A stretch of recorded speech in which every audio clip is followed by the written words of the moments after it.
ओम नमः शिवाय। शिवजी सदा सहाय। ओम नमः शिवाय। गुरुजी सदा सहाय। स्वयंभू मनु और शतरूपा की, ऋषियों की तथा दक्ष कन्याओं की संतानों का वर्णन तथा सती और शिव की महत्ता का प्रतिपादन। ब्रह्मा जी कहते हैं, नारद, तदंतर मैंने शब्द तंत्र मात्रा आदि सूक्ष्म भूतों को स्वयं ही पंचीकृत करके अर्थात उन पांचों का परस्पर सम्मिश्रण करके उनसे स्थूल आकाश, वायु, अग्नि, जल और पृथ्वी की सृष्टि की। पर्वतों, समुद्रों और वृक्षों आदि को उत्पन्न किया। कला से लेकर युग पर्यंत जो काल विभाग है उनकी रचना की। उन्हें उत्पत्ति और विनाश वाले और भी बहुत से पदार्थों का मैंने निर्माण किया, परंतु इससे मुझे संतोष नहीं हुआ। तब सांब शिव का ध्यान करके मैंने साधन परायण पुरुषों की सृष्टि की। अपने दोनों नेत्रों से मरीचि को, हृदय से भृगु को, सिर से अंगिरा को, व्यान वायु से मुनिश्रेष्ठ पुलह को, उदान वायु से पुलस्त्य को, समान वायु से वशिष्ठ को, अपमान से क्रोध को, दोनों कानों से अत्रि को, प्राणों से दक्ष को, गोद से तुम को, छाया से कर्दम मुनि को तथा संकल्प के समस्त साधनों के साधन धर्म को उत्पन्न किया। मुनिश्रेष्ठ, इस तरह इन उत्तम साधकों की सृष्टि करके महादेव जी की कृपा से मैंने अपने आप को कृतार्थ माना। तत्पश्चात संकल्प से उत्पन्न हुए धर्म मेरी आज्ञा से मानव रूप धारण करके साधकों की प्रेरणा से साधन में लग गए। इसके बाद मैंने अपने विभिन्न अंगों से देवता, असुर आदि के रूप में असंख्य पुत्रों की सृष्टि करके उन्हें भिन्न भिन्न शरीर प्रदान किए।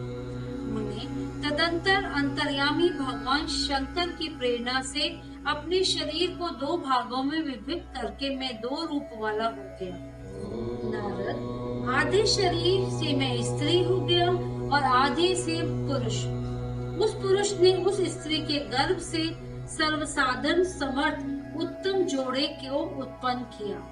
उस जोड़े में जो पुरुष था वही स्वयंभू मनु के नाम से प्रसिद्ध हुआ। स्वयंभू मनु उच्च कोटि के साधक हुए तथा जो स्त्री हुई वे शतरूपा कहलाई। वह योगिनी एवं तपस्विनी हुई। मुनि ने वैवाहिक विधि से अत्यंत सुंदर शतरूपा का पानी ग्रहण किया और उससे वे मैथुन जनित सृष्टि उत्पन्न करने लगे। उन्होंने शतरूपा से प्रियव्रता और उत्तान पाद नामक दो पुत्र और तीन कन्याएं उत्पन्न की। कन्याओं के नाम थे आकुति, देवहूति और प्रसूति। मनु ने आकुति का विवाह प्रजापति रुचि के साथ किया। मंजली पुत्र देवहूति कर्दम को ब्याह दी और उत्तानपाद की सबसे छोटी बहन प्रसूति प्रजापति दक्ष को दे दी। उनकी संतान परंपराओं से समस्त चराचर जगत व्यापक है। रुचि से आकुति के गर्भ से यज्ञ और दक्षिणा नामक स्त्री पुरुष का जोड़ा उत्पन्न हुआ। यज्ञ के दक्षिणा से बाहर पुत्र हुए। उन्हें कर्दम द्वारा देवहूति के गर्भ से बहुत सी पुत्रियां उत्पन्न हुई। दक्ष के प्रसूति से 24 कन्याएं हुई। उनमें से श्रद्धा आदि 13 कन्याओं का विवाह दक्ष ने धर्म के साथ कर दिया।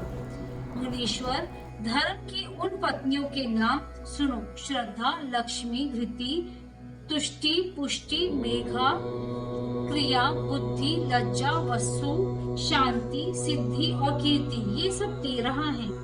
इनसे छोटी छोटी जो शेष 11 सुलोचना कन्याएं थी उनके नाम इस प्रकार हैं: ख्याति, सती, संबुद्धि, स्मृति, प्रीति, क्षमा, सनिति, अनसुईया, ऊर्जा, स्वाहा तथा सवधा।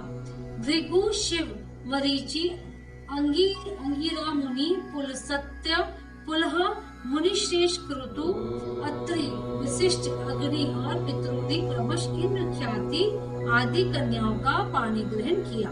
भृगु आदि मुनिश्रेष्ठ साधक हैं। इनकी संतानों से चराचर प्राणियों में सहित सारी त्रिलोक की भरी हुई है।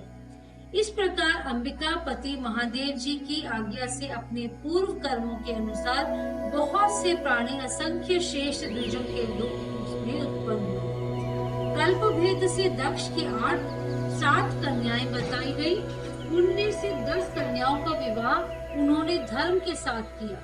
27 कन्याएं चंद्रमा को ब्याह दी और विधि पूर्वक 13 कन्याओं के सहा दक्ष ने कश्यप के हाथों में दे दी।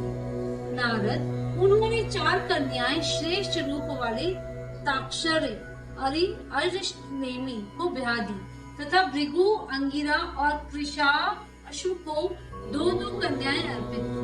उन स्त्रियों से उनके पतियों द्वारा बहुसंख्यक चराचर प्राणियों की उत्पत्ति हुई। मुनिश्रेष्ठ, दक्ष ने महात्मा कश्यप को जिन 13 कन्याओं के विधि पूर्वक दान दिया था, उनकी संतानों से सारी त्रिलोक की व्यापक है।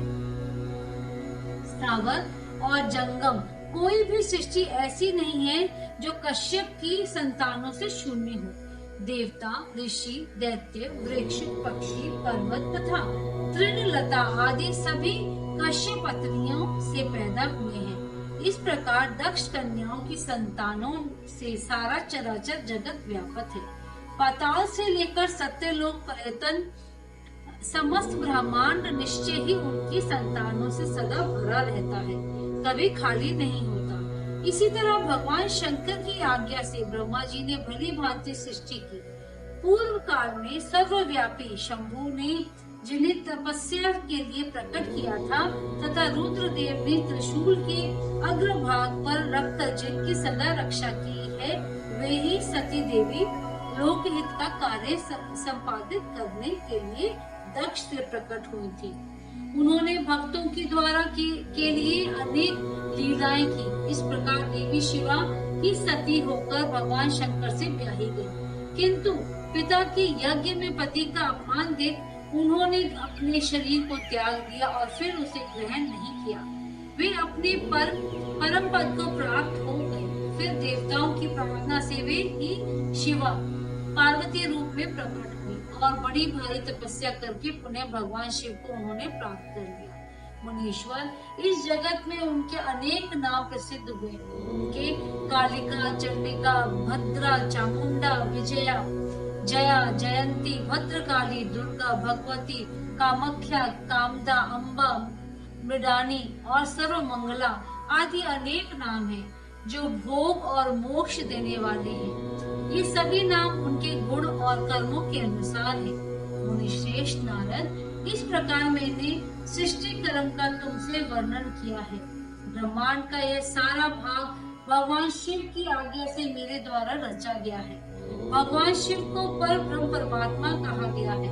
मैं, विष्णु तथा रुद्र ये 3 देवता गुण भेद से उन्हीं के रूप बतलाए गए हैं। वे मनोरम शिवलोक में शिवा के साथ स्वच्छंद विहार करते हैं।